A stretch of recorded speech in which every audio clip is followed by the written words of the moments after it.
Good morning, good evening, wherever you happen to find yourself in this weird, wild, wacky world of ours. This is another scene from Darkness in Dublin, the vampire venue. We once again find ourselves in the Indigo Lounge, the bar within Clontarf Castle Hotel, which has recently been, I won't say attacked, but part of the hotel has now come under even further renovations than it had already needed. Our Primogen is sitting in a corner booth, awaiting a visitor that she has been expecting. But at the moment, she has not gone anywhere without her pistol in hand. So as she sits and waits in a back booth, she has her pistol on her lap.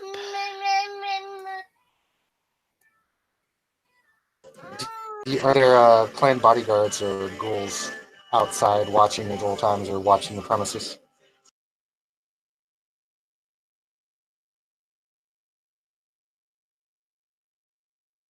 And yes, there are ghouls, both at the doors and throughout the building. One of them would probably ring you up at this point saying, ma'am, there's a lot of bats out here.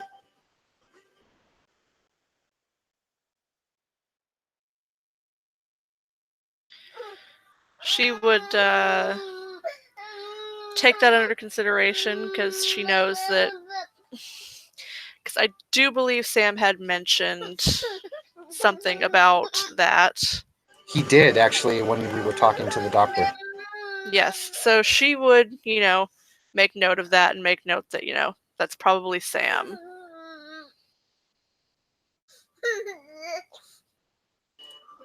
Get a text. Actually, no, hold on.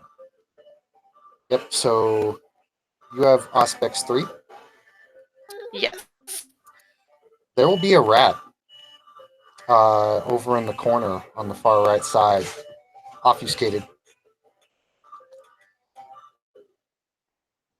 And it will scurry away if you look towards it. Which she would. Same shit.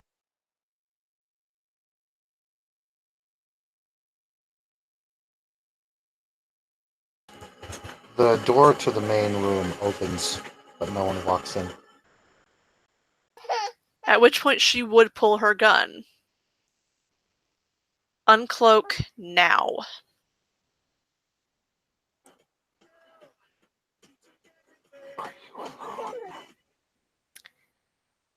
Yes, I am. Seems to pause for about 3 seconds and then drops his cloak.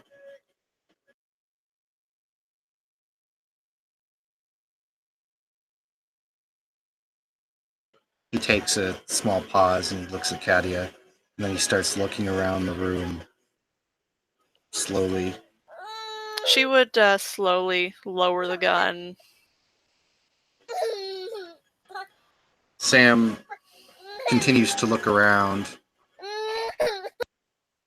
and slowly walks over and sits down, almost like methodically, like it's just every step he makes, he's making it like he's going to trip on a landmine or something.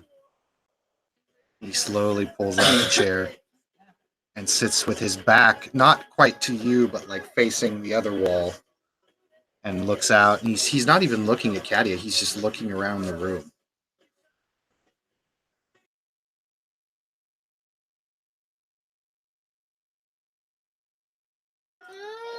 You wanted to see me?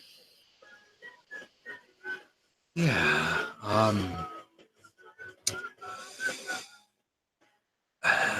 I figured we could discuss a few things. Some things that happened recently. And the shocking thing would be that she's actually wearing a very high collar on her outfit today, which is something that she doesn't wear often. Are you for better lack of terminology. Unharmed, Miss Katya?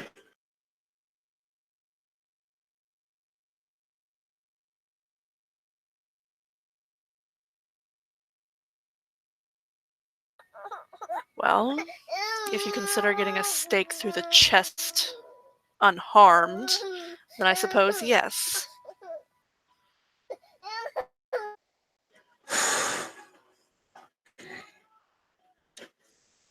Well, needless to say, I think I must ask you, were you aware of the Angel of Death's links to a society known as The Sam Black Hand. pauses. Yes.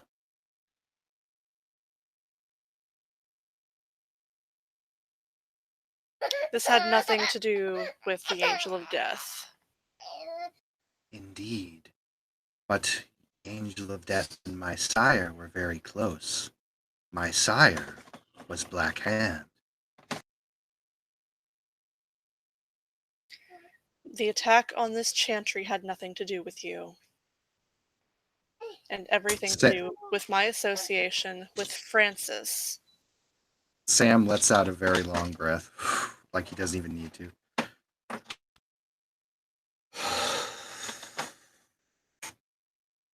Okay. This man was targeting me because of my relationship with the sheriff.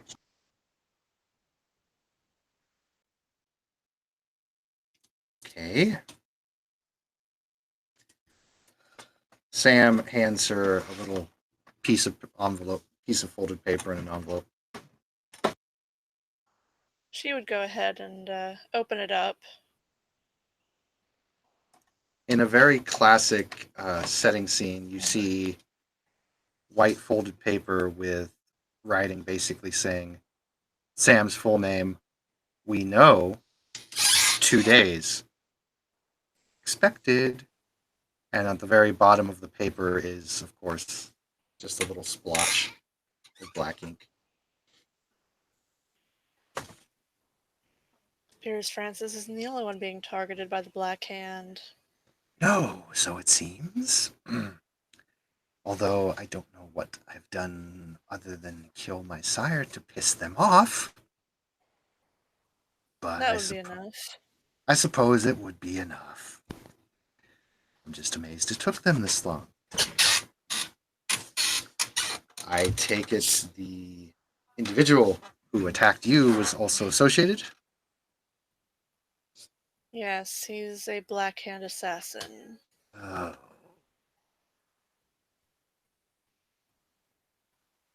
Terrific. Goes by the name of Spectre. What? Yes, he's your clan, if I recall correctly. Spectre is here. Yes, and he put a shotgun filled with incendiary ammunition to the back of my head. In my bed.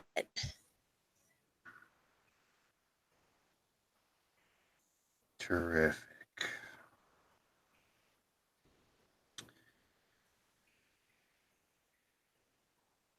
Oh, I guess we should feel flattered that they send their best. Fuck. And revealed things that he only could have known if he had been spying on Francis and I during very intimate times. Like you can visibly see Sam kind of hit by that. And he says, from what I hear, the man adds insult to injury. So he likes to. It's not enough for him to simply assassinate his targets. He has to humiliate them and make it dramatic. Oh, he certainly did that. He handed me a cell phone, told me to call Francis, and if he didn't call Lord Stalheim within 12 minutes, he would kill me. Cold bastard.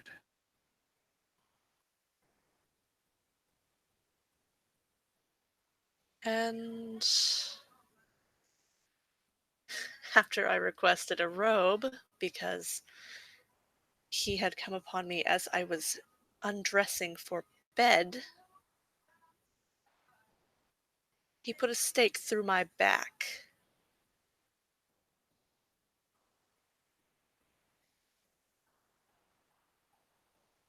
Hmm. Sorry to hear it. That's And not. whatever happened after that, I don't know. I awoke to an Assamite standing over me and my hotel in ruins. Do you have any marks on you? Anywhere that you have been able to see? Nothing other than the wound from the staking. Suppose that's one promising side. Means you haven't been marked yet. Okay. But I do owe Francis my life. He called in a boon with Prince Mithras of London to save me. I see. So we're bringing in the bigger players now. If you are allowed to say so, where are we all going from here? I know that this does not involve me, and I apologize for getting involved in business that is not my own. However, I too am fearing for self preservation and the preservation of my allies at this point, due to the fact that we've almost lost 3 sanctums within a few nights. It was a bit precarious, considering as how the previous underworld broker and a few others in my position at the moment are now gone and dust in the wind. And to see these sanctums immediately hit afterward doesn't bring confidence to my position. Once again, I do From what I apologize for gather, getting involved in the business. the damage done to my chantry was done by the Assamite, as far as I can gather. Who unstaked you? She did. I see. Francis arrived moments later, and my attacker was gone. God damn it, Kieran, shut the fuck up. I see.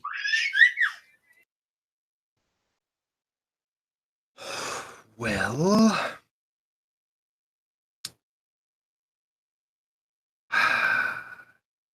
damn.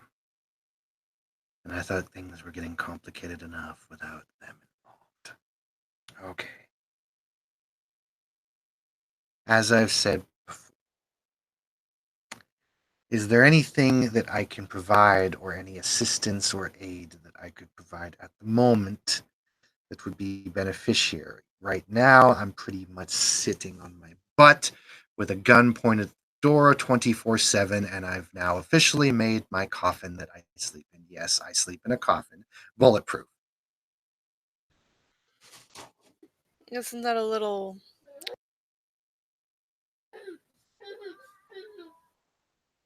That seems a bit cliche, don't you think?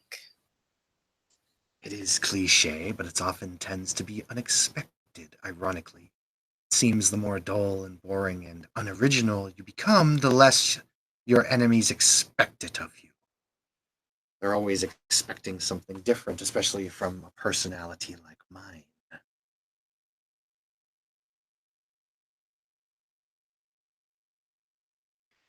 Well, For now, I have increased security at the Chantry. Francis has taken care of his accountee, the other person we feared may be in danger due to this specter. And we are taking steps to ensure that all is safe.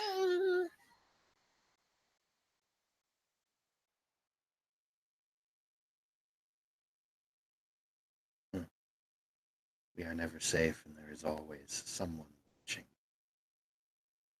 Sam just starts to very nervously look around the room again, but he's like scanning.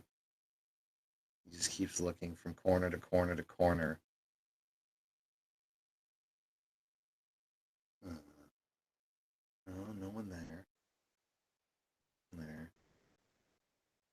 Just rats there. And just bats over there. Side. Keep your creatures out of my hotel.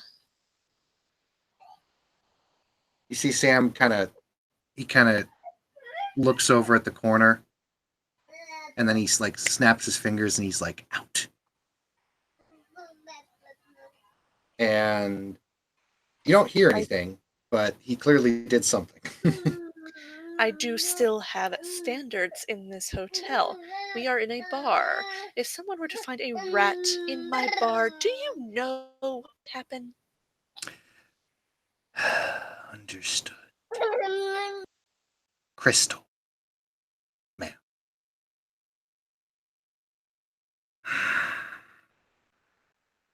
If you wish to contact me in the future, perhaps by letter or personal contact of trusted individual or one of my birds, any or, but I have permanently blockaded most electronic communication that comes to me from now. It's making dealing with business a bit of a hassle, but I can't seem to put a price on safety these days. Damn it.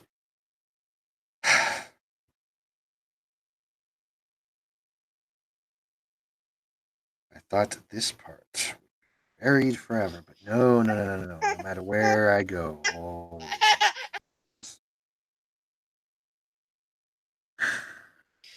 Ellie came to check on me this evening as well.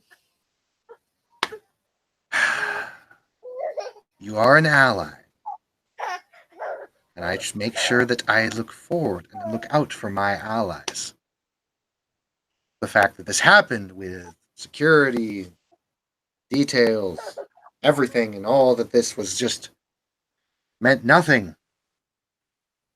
Makes me. That's okay. My guess is that he is very powerful after all. The amount of time it took me to fully heal from him staking me was considerable. What do the other Nosferatu say about this? He's a bit of a notoriety among some. I haven't attempted to contact them. Hennessy seemed altogether apathetic about the situation. But he's a hard man to read, so. I think he's somewhat intimidated. I highly doubt Seneschal Hennessy is intimidated by anyone. You would be surprised. Do you have any idea just how powerful Seneschal Hennessy really is? How old he is? All I know, Katya, is that I am aware of his power and I'm aware of how old he is, but I know one thing, and one thing is true. When Hennessy does not want to follow through with a boon, when Hennessy does not wish to go after someone,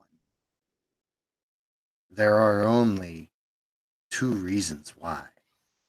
I think it may be lingering clan loyalty. He may be Black Hand, but he is still one of you. I've seen people of my clan who we thought were loyal to our clan and our clan only. I have seen people who had that same admiration that have perished for less. Some Something bothers me about that piece of information, Katya, and I don't know what it is, but something bothering me. I should know what it is. Know what. And yet I know nothing.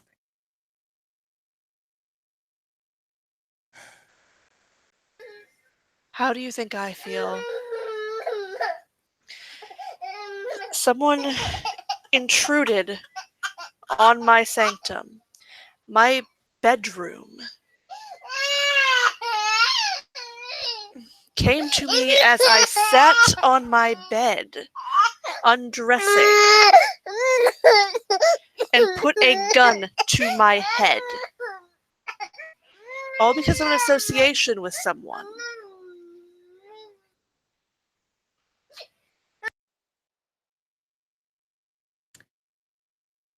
Yeah. Sorry.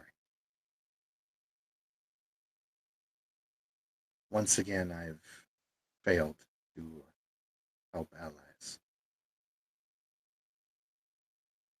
And I don't know how you feel. I can't even begin to understand it, I suppose. But I know what it's like to be humiliated. I know what it's like to die. I know what it's like to be tortured. I know what it's like to watch all of the people you care about burned in an instant and you being able to do absolutely nothing about it. But you're right. I don't know how you feel right now. And I'm sorry. I call myself your ally. I call myself Francis's ally. I call myself Monique's ally. I call myself ally to all of you. And yet I have been able to do next to nothing to aid. Yes, I know it's horrible.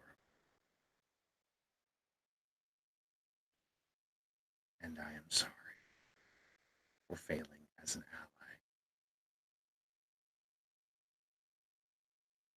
But we have to move forward and fix this problem.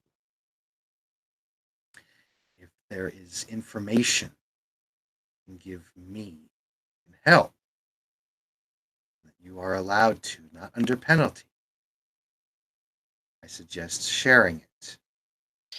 That would require me having information. All I know is this man's name, his clan, that he is Black Hand, nothing more. His eyes, for the first moment, actually meet yours. He just seems to look for a while. And then he slowly starts to nod. He says, okay. Okay. I know that he has violated me on not one, but two occasions now. That I know of.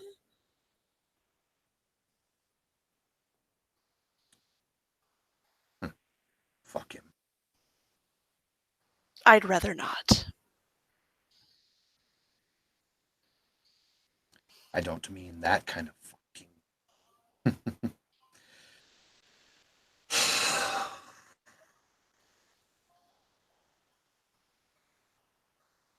I can safely say that if I have the ability to, he's not going to have that pleasure. I would prefer if we could do less on the whole sentimental Nosferatu crap and more on the let's kill this bastard crap. You're telling me.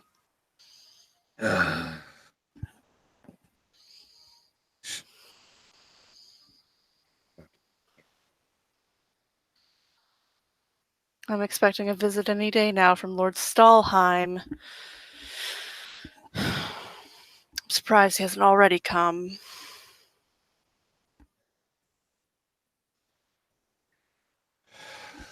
Are you confident in this current temperament due to the delay, or are you expecting the worst? I'm expecting the worst. Under my charge, the Chantry has come under attack, and I've done nothing to stop it. Sam's character flips. He you saw him very serious, very secretive, very quiet, very like stern, and almost like his words not making much sense, like he was kind of jumbling everything together.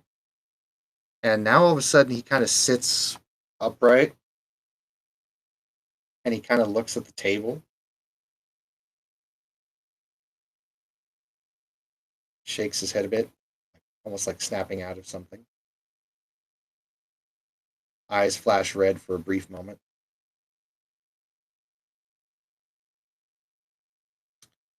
Are you going to be okay?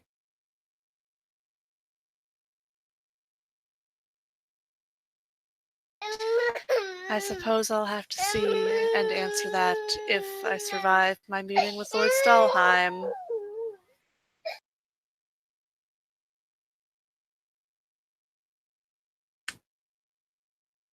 I see.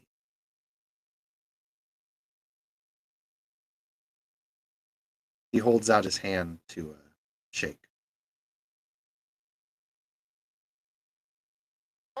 Katja would very cautiously extend her hand.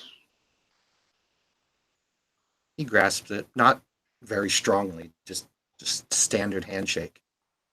And he says, "Then if we meet again, I look forward to hunting and fighting with you in the future to prevent things like this from happening. And I hope that your revenge is completely and utterly sweet. And I hope I'm there to witness it. Should you not be around again, and should this be our last meeting, then good luck to you. Whatever the outcome. But I really hope to see you in the future." He shakes her hand, and he when he stands up very slowly and very cautiously, and starts to very slowly walk towards the main door. And he looks really hurt at something. There's really something that just like whacked him, like when he did that little shift. And he gives a nod. He puts his hat Before you back on. go, what's wrong?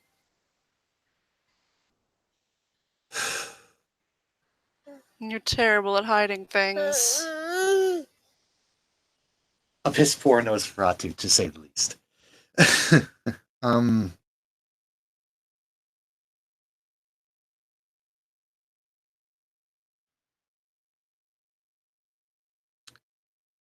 did I tell you what my sire made me do? On this date. It's actually the anniversary of it. I don't think you ever did, no. Perhaps one last story then. Or maybe it will be one of many more to come, like I said, whatever your future holds. When I escaped, as you well remember, the I thought I could live with my wife and child. I thought life was going to turn around. She looked at the monster that I was and accepted me, as did my daughter.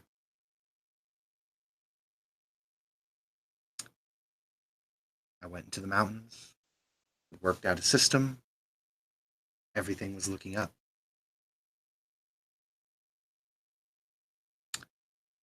And then he found us, my sire.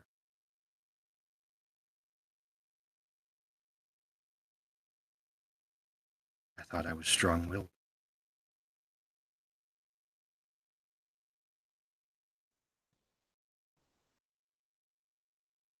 He dominated me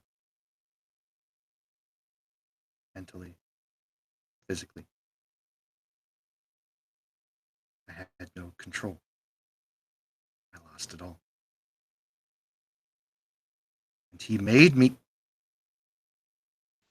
You don't need to say it. I think I see where this is going. Okay,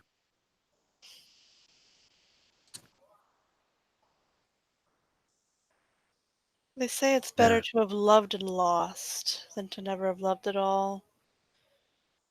I find that saying to be utter bullshit.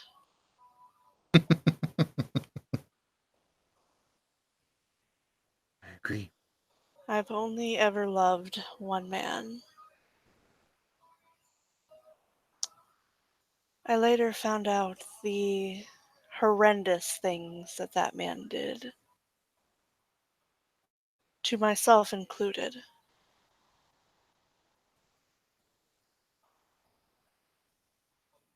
And somehow at the time I still couldn't bring myself to hate him.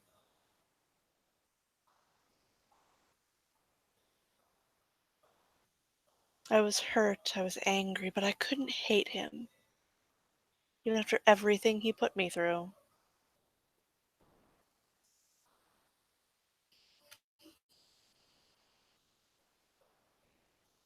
What do you think that means? It might have been the blood bond, it may have been powers of the blood, but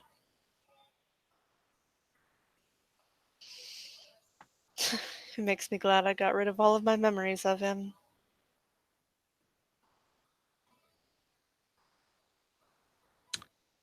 Funny. It took me a long Things time to hate him. things that are related to our kind, the bonding of blood, the domination of one's mind. Can we even love anymore? Oh, it's quite possible. Hmm.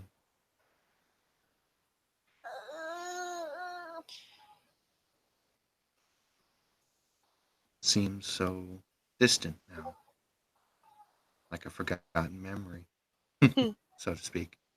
it does. But I suppose that Ambrose giving up his ability to love is proof that we still can feel love even now.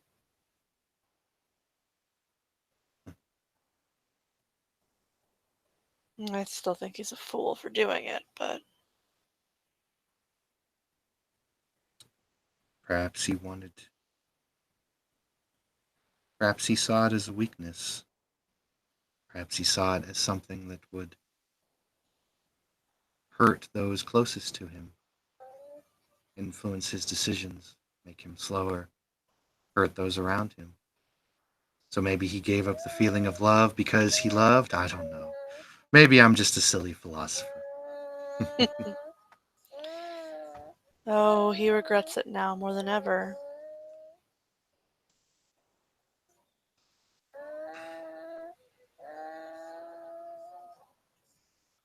Hey, Katia, Hmm. good luck, and I do hope to see you again. I And suppose if we'll you have to do, see how this meeting goes. indeed, and I hope that we really do see each other again. And should I not be around, and you do have your vengeance, make it hurt. Hmm. Oh, I will. As that power that your sire used on you